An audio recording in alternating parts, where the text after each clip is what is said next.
All right, today we're diving into something deeply personal. It's a diary from January 2025, and it gives us this incredible window into what life is really like almost a year after a bone marrow transplant. Let's get into it. So the author starts the new year with this thought. And wow, it just perfectly captures the heart of this entire experience, doesn't it? It's this constant push and pull between wanting your old life back and knowing, from hard experience, just how fragile everything is. So let's really unpack that mindset. I mean, how do you even approach a new year when the last one completely changed your definition of the future? You're hopeful, of course, but you're walking on eggshells. Think about it. On one hand, there's that powerful, totally human urge for things to be normal again. To make plans, get excited about a project, maybe even book a trip. But on the other hand, there's this voice of caution. The author knows that surprises are always a possibility. It's a constant mental tug of war. Yeah, and you can't just flip a switch and trust the future again. It doesn't work that way. It's something that has to be rebuilt, day by day, piece by piece. So for the author, making even small plans feels like a victory, like laying down one more plank on a bridge to a more stable future, all while having to accept that some things are just out of your hands. Okay, so let's see how this delicate balance plays out in the day-to-day. After a transplant, your own body can start to feel like a minefield. Every little ache, every tiny change suddenly carries so much weight. Take January 6th. The author wakes up with a stomach ache and a little red patch on their face. For most of us, that's nothing, right? We'd barely think about it. But for a transplant recipient, it's like an alarm bell going off, immediately raising the possibility of a serious complication.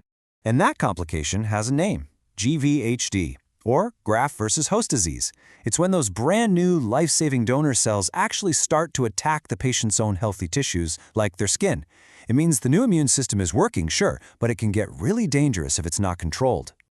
And here's where it gets truly wild. This is the incredible double-edged sword the author lives with every day. That same aggressive attack from the donor cells, the GVHD, is directly linked to something amazing, GVL, or graft versus leukemia. That means those same cells are hunting down and killing any leftover cancer cells. The very thing that's a risk is also the cure.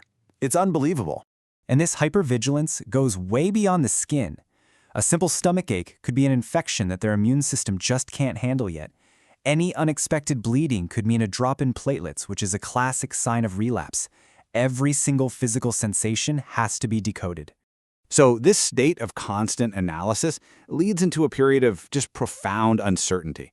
The calendar is dotted with these huge medical milestones, and because of that, the future kind of feels like it's on hold.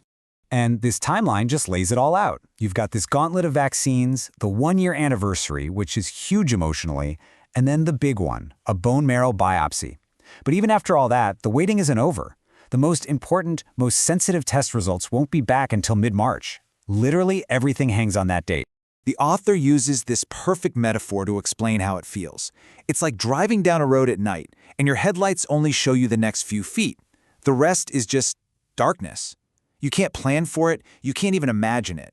It's such an honest look at the psychological weight of waiting. So what happens when you combine that physical vulnerability with this deep uncertainty? Well, it means navigating the world in a completely different way. Let's see how a simple outing becomes this whole complex risk calculation. So on January 12th, the author decides to go to a museum. But when they get there, they see a small crowd near the entrance. Now, for us, that's nothing. But with a compromised immune system, a closed-in space with other people just feels too dangerous. So they have to turn around and leave. And that's why that vaccine schedule we just saw is so crucial. It's not just a list of appointments. Every single shot is a tangible step toward rebuilding the body's defenses, toward one day being able to walk into that museum and just feel safe. The anxiety also comes from within. After a busy few weeks, the author feels completely exhausted. But for them, that kind of deep fatigue isn't just about being overworked. It's actually one of the most common signs of relapse, so a totally normal feeling becomes this huge source of worry. As we get to the end of the month, the diary shifts. It turns into this powerful moment of reflection as the author marks a really significant anniversary. January 25th.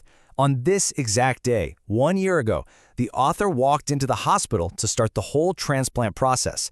This was the beginning of everything.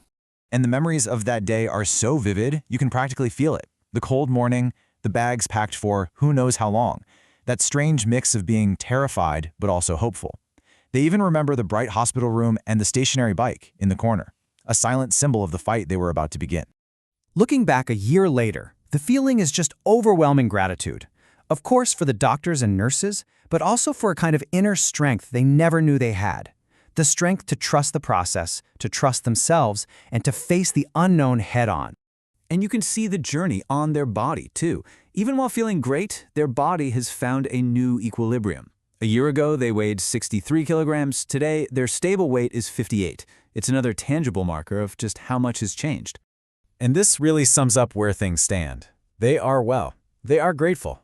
But the fear that the cancer could come back, that's always there, a quiet companion. So the only way forward is to focus on the here and now, on being aware of how far they've come and holding on to the hope for what's ahead. In the end, this diary leaves us with a question that, in one way or another, we all have to answer. Sure, it's a story about medical survival, but it's also a universal story about the human challenge of moving forward, step by step, when you just can't see what's around the next corner.